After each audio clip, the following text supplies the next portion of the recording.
আজকে আবার আব্বা যদি বিয়ে না দেয় আব্বা আজকে ছাপিয়েই দেবো। ও সোনা, তোমার চোখ দুটো যে এত সুন্দর।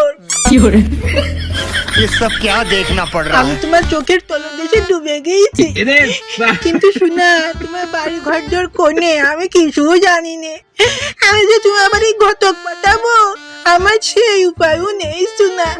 আমি এখন বুঝতে পারছি এখনকার পুলাবান শুধু কয় one side love.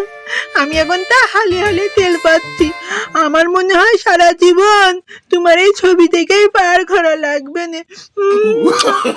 I love you, সোনা। মানে বুড়ো বয়সে কি দেখছো? মানে বুড়ো বয়সে কি ভিড় চলে গেছে? কই বাজান, আমি তো কিছু দেখিনি তো। তুমি যা দেখেছো সব ভুল দেখেছো বাজান। তোমার হয়তো চোখের সমস্যা হয়েছে। আজকে আমি বিকেলবেলা তোমার চোখের ডাক্তারের কাছে নিয়ে যাবো না বাজান।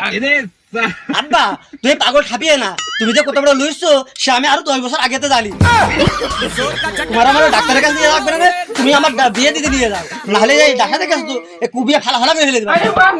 না বাপ, তুমি আমার কুবাইয়া ভালো বলে করো না বাপ। আমি বুঝতে পারিছি তোমার সাপ গর্তে ঢুকে জানি ছটপট করছে।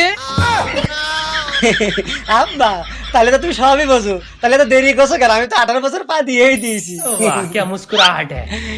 বাজান, এই চুল দাড়ি তো আর আমার এমনি পাকিনি, আমি সবই বুঝি। তুমি চিন্তা করো না বাপ। ওই যে আমাদের একটা জমি আছে, ওইটা আজকে বন্দুক দিয়ে তোমার বিয়ে দিয়ে নিয়ে আসবা নে। তুমি খুশিতে নাচো। তাহলে আবার চলো উঠে আসছি। কি জোরে গান